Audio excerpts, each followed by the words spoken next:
الفكر يا إنسان لو أطلقته متأملا في قدرة الرحمن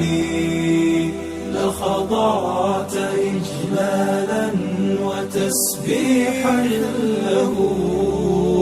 سبحانه رب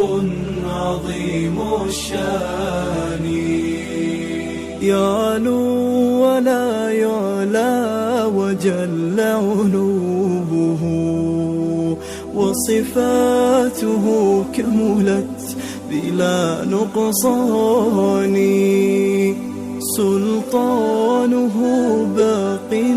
ويبقى ملكه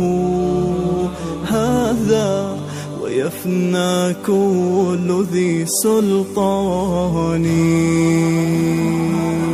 في كل شيء قد تكامل صنعه